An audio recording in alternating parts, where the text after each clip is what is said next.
लक्ष्मणराव अंदेलवार, मेंदू व मणका विकार तज्ज्ञ, Shri Ganpati multi speciality hospital, Shivajinagar, Nanded येथे कार्यरत आहे. फिट्स हा आजार पेशंटच्या मेंदूच्या पेशीमध्ये अचानकपणे जास्त करंट वाढल्यामुळे पेशंटला झटके येणे, हातापायाची हालचाल होणे किंवा पेशंट बेहोश पडणे या गोष्टी होतात. तर हे जे मिरगी फिट्स किंवा झटका येणे आल्यानंतर पेशंटला घ्यावयाची काळजी मी सर्वसामान्यांसाठी सांगत आहे.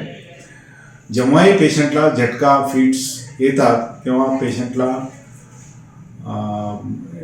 खूप घाई गडबड न करता पेशंटला एका डाव्या कुशीवर वळवून शांतपणे झोपू द्यावे आणि पेशंटच्या आजूबाजूला जे काही टोकदार वस्तू किंवा ज्या वस्तूंमुळे किंवा ज्या याच्यामुळे पेशंटला इजा होऊ शकते त्या गोष्टीपासून, उदाहरणार्थ पाण्यापासून किंवा आगीपासून जरासं दूर ठेवणे किंवा रस्त्यावर पेशंट पडलेला असेल तर सावलीत वगैरे घेणे पेशंटला, या गोष्टी करायच्या आणि लगेच पेशंटला डाव्या आडंगावर झोपायचं. हे जो झटका किंवा फिट्स असतात ते युजली 1 ते 2 मिनिटासाठी चालू असतात.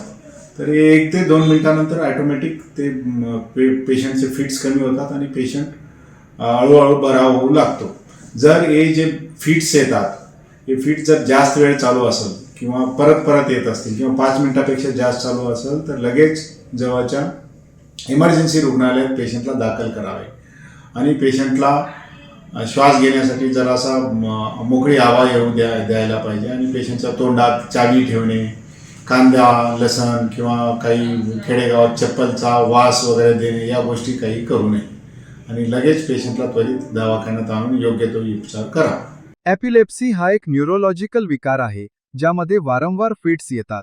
कोणाला तरी फिट्स येताना पाहणे धक्कादायक असू शकते, पण योग्य पावले समजून घेणे त्यांच्या सुरक्षिततेसाठी महत्त्वाचे ठरते. या व्हिडिओद्वारे तुम्ही परिस्थिती व्यवस्थित हाताळण्याच्या योग्य पद्धती शिकाल. मिरगीचा झटका ही एक अशी समस्या आहे ज्यामध्ये रुग्णाला अचानक आणि वारंवार अनियंत्रित फिट्सचे झटके येतात.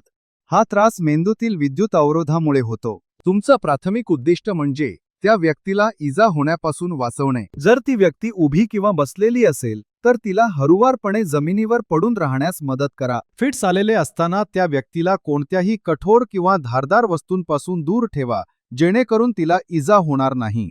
जमिनीवर पहुडल्यानंतर जमिनीवर आदरू नये म्हणून त्यांच्या डोक्याखाली उशी किंवा दुमडलेला जॅकेट यांसारखी मऊ आणि सपाट वस्तू ठेवा. फिट्स थांबत नसल्यास शक्य असल्यास त्या व्यक्तीला कुशीकडे वळवा. यामुळे त्यांची श्वसन नलिका मोकळी राहते आणि लाळ किंवा उलटी सहज बाहेर पडते. फिट्स किती वेळ राहतात हे घड्याळात पाहणे महत्त्वाचे आहे. कधी सुरू होतात आणि किती वेळ टिकून राहतात हे लक्षात ठेवा. जर तुम्हाला वैद्यकीय मदत मागवावी लागली तर ही माहिती वैद्यकीय तज्ज्ञांना उपयुक्त ठरेल. फिट्स दरम्यान काही गंभीर गोष्टी तुम्ही अजिबात करू नयेत. त्या व्यक्तीच्या तोंडात काहीही घालू नका. जुने गैरसमज काढून टाका. यामुळे त्यांच्या दातांना किंवा जबड्याला इजा होऊ शकते आणि श्वसन नलिकेत अडथळा येऊ शकतो. तसेच त्यांच्या हालचाली रोखण्याचा प्रयत्न करू नका. फिट्स नैसर्गिकरित्या होऊ द्या, पण त्यांना धोकादायक वस्तूंपासून दूर ठेवा. फिट्स पूर्णपणे थांबेपर्यंत त्यांना अन्न किंवा पाणी देऊ नका.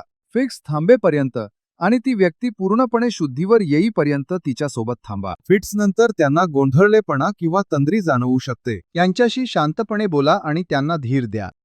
आपत्कालीन वैद्यकीय मदत कधी घ्यावी हे जाणून घेणे आवश्यक आहे. जर फिट्स 5 मिनिटांपेक्षा जास्त वेळ राहिले, जर त्या व्यक्तीला सतत फिट्स येत असतील आणि मध्ये शुद्धीवर येत नसतील, जर फिट्स दरम्यान इजा झाली असेल, जर फिट्स नंतर श्वास घेण्यास त्रास होत असेल किंवा त्यांना पहिल्यांदाच फिट्स आली असेल तर त्वरित वैद्यकीय मदत घ्या. या सोप्या पद्धती समजून घेतल्यास तुम्ही मिरगीचा झटका येणाऱ्या व्यक्तीला चांगला आधार देऊ शकता. माहिती मिळवत राहा आणि लक्षात ठेवा की तुम्ही शांत आणि योग्य पद्धतीने केलेल्या कृतींमुळे खूप मोठा फरक पडू शकतो.